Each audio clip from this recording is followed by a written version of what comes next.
I'm not proud of it, but when you receive one of those calls about your car's extended warranty, it's sometimes me. I'm a writer, a published writer, with an agent, a bestseller, and everything. 5 years ago, I was number 3 on several bestseller lists. 5 years ago, Oprah featured my book on her book list. 5 years ago, I sat on Ellen DeGeneres and promoted the crap out of my book, a move that netted me the house I now live in. It was a good year for me, and when my agent suggested that I write a sequel, I jumped at the chance. 5 years later, my sequel is finally coming together. But the bills don't stop just because your royalties and your residuals stop rolling in. My wife went back to her job at the grocery store, something to help pay the bills while I was working on my book. But it just wasn't enough. We had lived a little too grandly for the last 4 years, and now the money was gone. I told her I was paying the bills out of the residuals, but in reality, it was the salary I made working call center jobs like this one. Call center jobs are pretty easy, all things considered. You read a script, you call gullible people and offer them goods and services. You rake in little bonuses when you manage to trick the old or the infirm. It also allows me to work from home so I can proofread pages and research chapters while I cold call people in my pajamas. You get a lot of hate, a lot of people playing games, but that kind of thing is easy to ignore. Hell, I did retail for 8 years when I was young, and it's given me a pretty thick skin. It was easy to ignore when you realized that whether you made the sale or not, you were still going to receive a check at the end of the week. It was a pretty good gig, until I cold called someone I shouldn't have. The voice that picked up the phone was deep, cultured, and I should have known that it wasn't a voice of someone that could be fooled with such a cheap trick. He was the last number on my sheet for the day, and I figured I had nothing to lose. Yes, sir, I'm calling you about your car's extended warranty. Do you still own the 2013 Link? Does this ever actually work? I stumbled for a moment, choosing to roll on with the script rather than break character.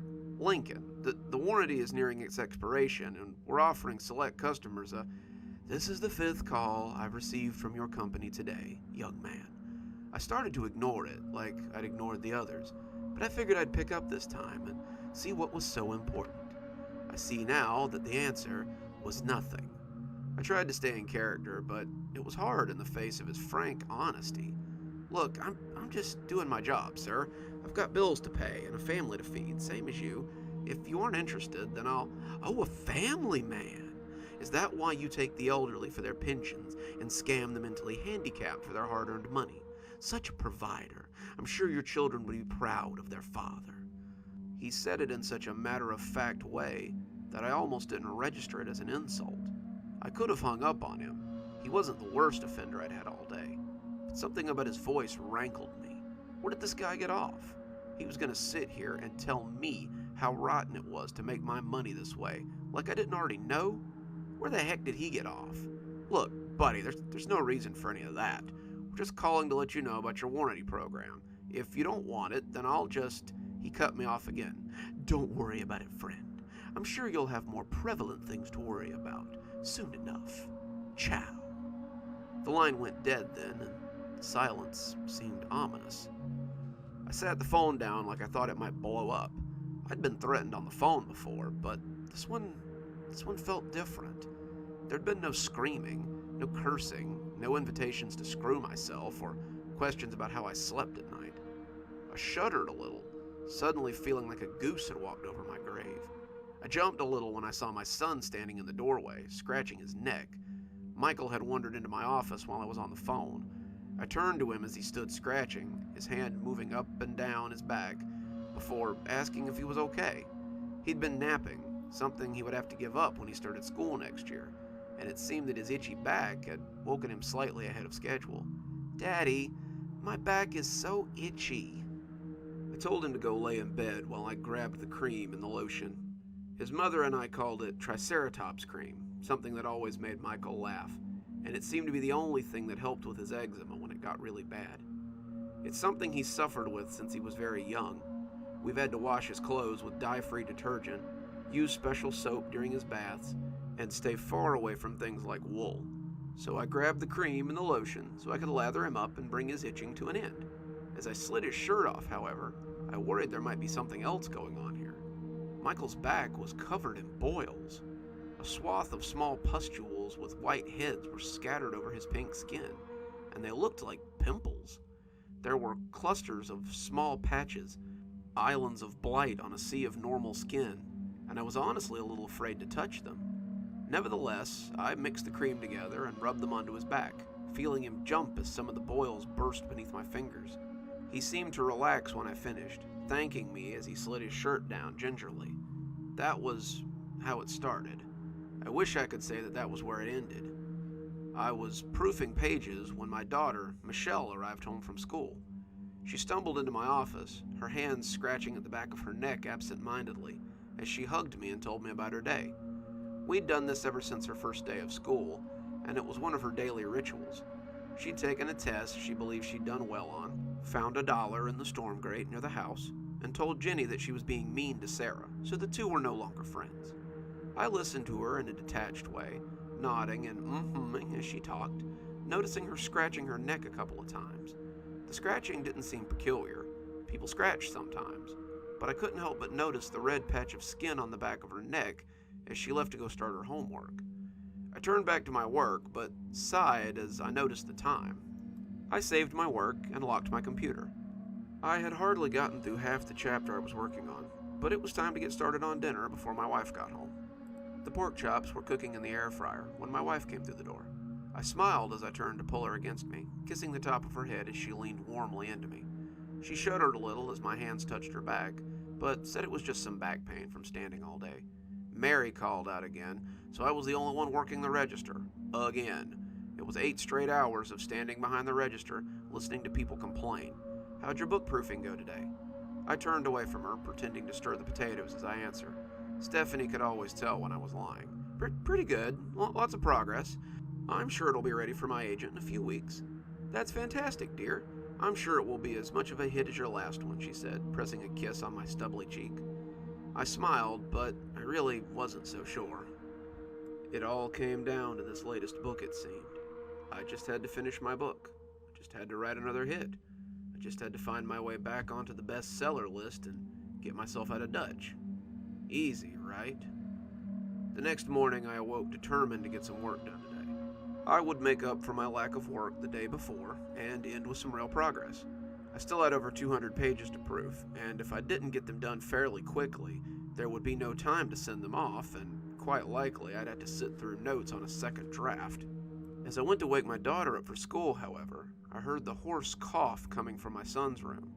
I cracked the door to find him lying on his stomach, his shirt off and his back worse than the day before.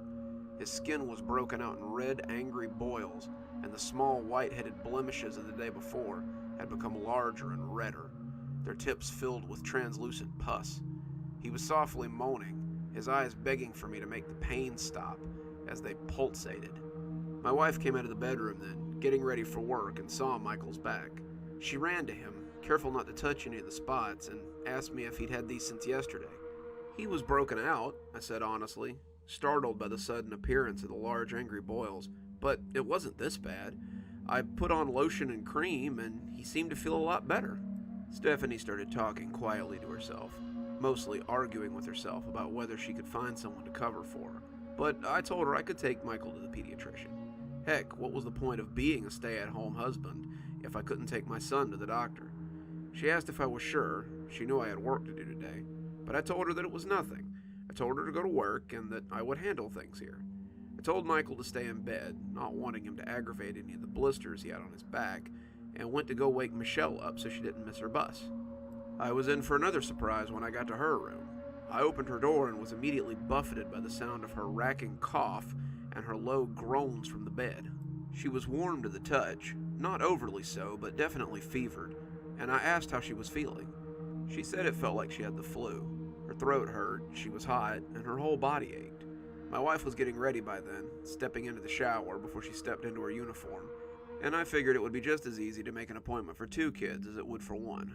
I told Michelle to get some clothes on, and that I would make an appointment for her and Michael.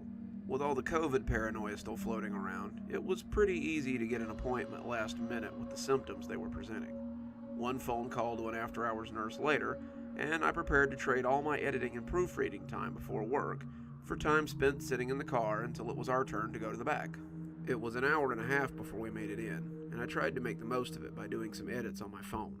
It was slow and tedious, the two of them glued to their phones or their gadgets in the back seat as they hacked and coughed, but I managed to get a little bit of work done before they sent me a text saying they were ready for us in the back. 30 minutes later, their pediatrician came back with very little by way of an explanation. Well, they don't have COVID, or the flu, or anything else that I can test for here. What they do have is a high fever, a very wet cough, and troubling boils all over their back. Michelle too, I asked, having not been aware that she was sporting boils as well. Michelle too, she confirmed. Her outbreak isn't as bad as Michael's, but it's getting worse. I'd recommend that you keep them at home until it clears up. Don't touch the sores with your bare hands, and if you happen to by accident, be sure to disinfect your hands with alcohol. Wear gloves and a mask when you interact with them, and go to the hospital if you or your wife start presenting symptoms. I'm hoping it clears up on its own, but if it doesn't in a day or two, you should take them to the hospital anyway. I bundled them back into the car, a handful of prescriptions in my pocket, and called my wife as I went about getting their medications and getting them home. All of this, the meds, the visit, everything, was going to cost some, and I needed to get them settled so I could log some hours at work. My wife's insurance wasn't very good, and the money I made would be crucial if I wanted to get out of debt. I also had to find some time to work on my book, knowing in the back of my mind that it was the secret to solving my current problems. Stephanie picked up on the third ring, and the cough she rumbled into the phone sounded suspiciously like the ones from the back seat. She swore it was just allergies, and commiserated with me about the diagnosis. She wished she could be there, but said that she would likely be late this evening.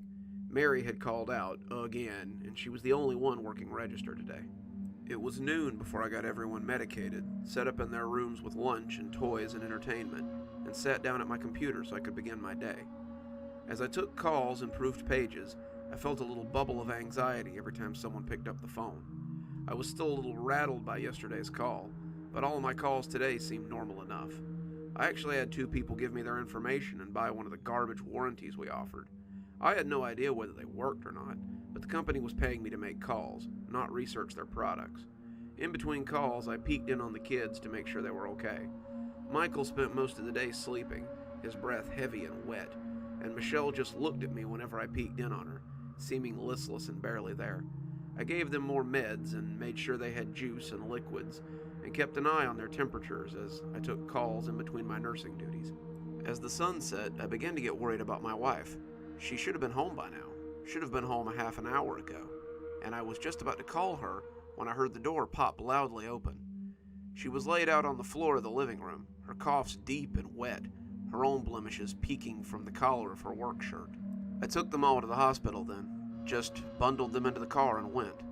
The ER didn't know what to make of them, but we've all been quarantined upstairs now as I try to figure out why I haven't gotten sick with the same symptoms as the rest of my family. They're working hard to manage their fevers. All 3 of them are around 103, and they're laid out on their stomachs as their boils have become very fragile.